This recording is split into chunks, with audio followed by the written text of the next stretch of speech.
Hi, my name is Renate Samuels. I'm the Communications Officer at the Department of Youth Services in Belize, and I'm collaborating with UNFPA Caribbean on a Youth Against COVID-19 campaign. I'll be answering some of the burning questions on everyone's mind. Are young people affected? And what can I do to protect myself and others? All the information I share today on April 29, 2020 is based on recommendations from the World Health Organization and the government of Belize Press Office. The information that I'm sharing might change as the outbreak is evolving. To stay informed, visit the WHO website at www.who.int and the government of Belize website at www.covid19.bt. Follow the Facebook page for the Ministry of Health, the Office of Director of Health Services, and the Government of Belize First Office for the latest updates from local authorities. So, are young people really affected by COVID-19? COVID-19 hits certain groups hardest, especially older people and those with underlying medical conditions. But be aware, we are not invincible. Younger people are not immune or safe from the disease. Even if death rates for young people are lower, some of you, about 3%, might get very ill and require hospitalization. In fact, a significant portion of hospitalized patients globally are under 50. We're all being impacted by COVID-19 in many ways. For example, on March 20th, 2020, the government of Belize shut down all schools to slow down the impact of causing a potential community spread of COVID-19. Home-based learning strategies are being developed and implemented. Thereafter, our borders were officially closed to even Belizean nationals. On March 25th, 2020, the government implemented a strategy referred to as a Quarantine Order 2020, which then placed the country on mandatory lockdown starting on April 1st, 2020.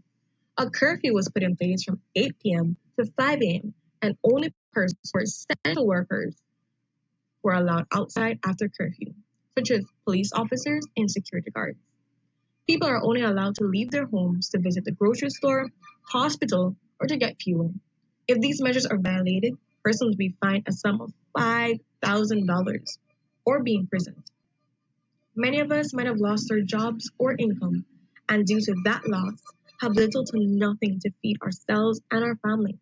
To get help, visit the Government of Belize website at www.covid19.bz to register for financial assistance through the Employment Relief Program and employer submission requests.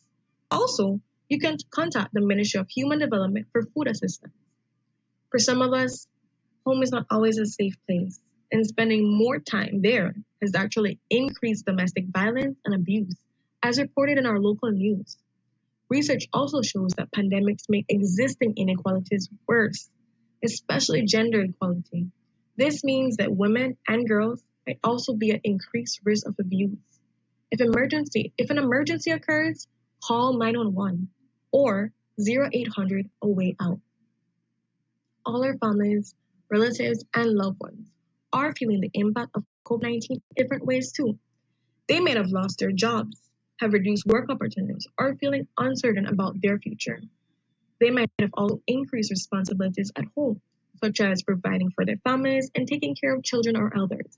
For example, in my family, everyone is at home, so we take turns in doing household chores, helping each other with food, making food, doing schoolwork, office work in order to lighten the load. But remember, we must remember, it's 100% okay to not be okay right now. I'll repeat that. It's 100% okay to not be okay right now. It's important to understand that everyone will react differently to what is happening. Confinement, isolation, and quarantine measures impact everyone. Many of us sometimes feel helpless, anxious, lonely, or simply extremely bored. But what can you do? Small actions make a big difference. Do not panic, but stay informed by checking the WHO website and taking proper precautions. Take care of yourself, your family, and your community. This is the time to stand in solidarity with others, especially with healthcare workers and those at greater risk of getting seriously ill. The most important thing you can do to protect yourself from the infection is learn about it. If you're unsure how, watch the first video in our series on COVID 101. As much as you can, try to stay healthy, eat well, make sure you're sleeping enough, and exercise regularly. Take your regular medication and seek healthcare if needed. Also, your mental health is just as important as physical health. Here are some ways we can stay healthy at home. Pay attention to your own needs and feelings. You're not alone. Reach out to someone you trust to share how you feel.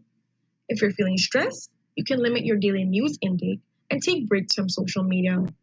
Physical distancing does not mean you can't stay connected.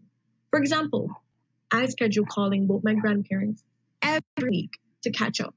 I have group chats with my close friends and we do random video calls to keep in touch and share a laugh. I have a super loud sneeze and I even send random sneeze notes to my friends just so they can hear me sneeze. It's fun and we all enjoy a good laugh. Keep up your daily routines and try to do things you enjoy to reduce stress. For more tips, tune into our upcoming episode on mental health. Dr. Tedros of WHO said, the choice you make about where you go could be the difference between life and death for someone else. Make sure you are doing what you can to keep your community safe. Share what you learn about prevention with your friends and family and teach around those who might be at risk. Be a role model to family and especially the younger people around you. Make sure to check in with your family members as often as possible and ask if there's anything you can do for them. Remember, your actions can have a positive impact on those around you. Stay informed, use reliable sources, and fight misinformation or fake news that you might hear. You can look for opportunities to volunteer, making sure you're taking the right precautions to stay safe. Fight stigma and discrimination. COVID-19 is a global pandemic that affects us all, regardless of geography, ethnic background, age, and gender. Everyone is at risk. Show your support for essential workers who are putting themselves at risk, like healthcare workers, caretakers, food service clerks, and tune into our next episode to hear from youth leaders who are taking actions in their community. Now, spread the word. Now that you know more about young people and how they can be impacted by COVID 19, or even more importantly, how you can take steps to protect yourself and others, use this template to create your own video and share it with your friends. Remember, spread the word, and stay safe.